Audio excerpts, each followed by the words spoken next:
जगतियाल के करीमनगर शाहराह पर कोंडागुट्टू के करीब एक लॉरी और आरटीसी बस के दरमियान तसादम का वाक़या पेश आया। इतलात के मुताबिक लॉरी जगतियाल से करीमनगर की जानिब जा रही थी, जबकि आरटीसी बस करीमनगर से जगतियाल की तरफ आ रही थी। इसी दौरान कोंडागुट्टू के करीब दोनों गाड़ियां आपस में टकरा गई। हादसे में आरटीसी बस का ड्राइवर जख्मी हो गया, जबकि बाज मुसाफिरों को भी चोटें आई। जख्मियों को फौरी तौर पर इलाज के लिए जगतियाल एरिया हॉस्पिटल मुंतकिल किया गया। हादसे में किसी जानी नुकसान की इतला नहीं है।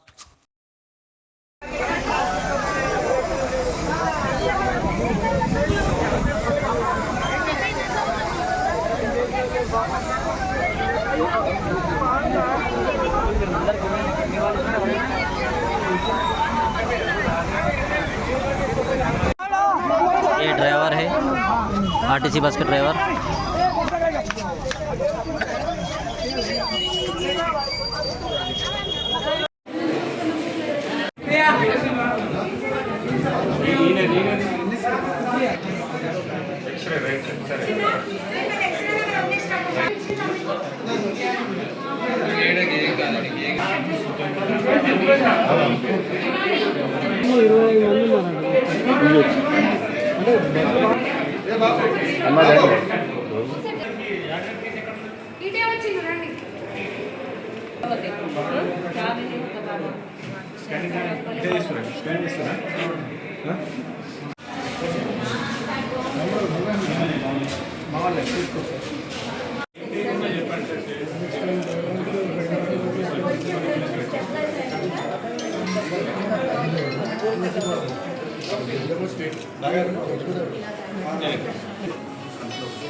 ఏదైనా ఏం కాదమ్మా, ఏం కాదు, ఎక్స్రే తీసుకొని చెప్పిస్తారు.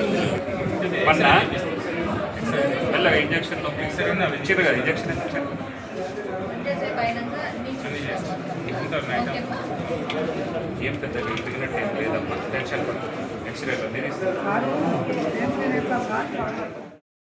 మనకి జగిత్యాల జిల్లా కొండగట్టు దగ్గర ఇప్పుడు సాయంత్రం పూట మనకి ఆర్టీసీ బస్సు అదేవిధంగా లారీ మధ్యన జరిగినటువంటి యాక్సిడెంట్లో మనకి 24 మందిని ఇప్పుడు మనం గవర్నమెంట్ హాస్పిటల్కి షిఫ్ట్ చేయడం జరిగింది. ఇందులో 20 మంది వరకు మినిమమ్ అంటే మైనర్ ఇంజురీస్ అయినాయి.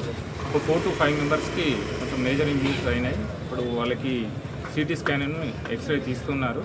అందరినీ కూడా ప్రైమరీగా స్టెబిలైజ్ చేసేస్తూ మనకు 108 సిబ్బంది, అదేవిధంగా అక్కడ police department, revenue, medical department సంబంధించిన సిబ్బంది అందరూ కూడా ఇమీడియట్గా రియాక్ట్ అయ్యి వాళ్ళందరినీ కూడా ఇక్కడికి షిఫ్ట్ చేయడం జరిగింది. ఇప్పుడు అందరు పేషెంట్స్ని కూడా స్టెబిలైజ్ చేశారు. వాళ్ళకి సంబంధించిన డీటెయిల్స్ అన్నీ తీసుకుంటున్నారు. సో అత్యవసరం ఉన్నటువంటి వాళ్ళు ఎవరైతే ఉన్నారో వాళ్ళకి ఇమీడియట్గా సిటీ స్కాన్, ఎక్స్రే తీయించేసి మనకి ఎమర్జెన్సీ కేర్కి ఒక 4 నుండి 5 పేషెంట్స్ని అక్కడికి షిఫ్ట్ చేయడం జరుగుతుంది మనకు కొత్త హాస్పిటల్ దగ్గరికి, క్రిటికల్ కేర్కి. సో వాళ్ళని ఇప్పటివరకు అయితే లైఫ్ థ్రెట్ అయితే ఎవరికి లేదు ఇప్పుడు నైజ్ ఆఫ్ కండిషన్స్ ప్రకారం. సో ఏమున్నా కూడా ప్రభుత్వ పరంగా ఎవరికైతే గాయాలైనా వాళ్ళందరూ కూడా మంచి వైద్యం అందించడానికి డాక్టర్స్ అందరూ కూడా రెడీగా ఉన్నారు. డిఎంహెచ్ఓ గారు, తర్వాత మన సిబ్బంది అందరూ కూడా రెడీ ఉన్నారు. కాబట్టి ప్రభుత్వ పరంగా వాళ్ళకి ఎలాంటి ఇబ్బంది లేకుండా వైద్యం అందించడానికి. బస్సులో ఎంతమంది ఉన్నారు ప్రయాణికులు? 40 నుంచి 50 మంది ఉన్నారని చెప్పారు. కండక్టర్ కూడా కొంచెం కంట్లో గ్లాసెస్ పడ్డాయి, ఆయనకి కొంచెం క్రిటికల్గా ఉన్నాడు. ఆయనకు ఐస్లో గ్లాసెస్ బ్రేక్ అయ్యి కంట్లో పడ్డాయి. వాళ్ళకి సంబంధించిన వివరాలను కూడా తీసుకోవడం జరిగింది. కొంచెం స్టెబిలైజ్ అయిన తర్వాత వివరాలు అనిపిస్తాయి.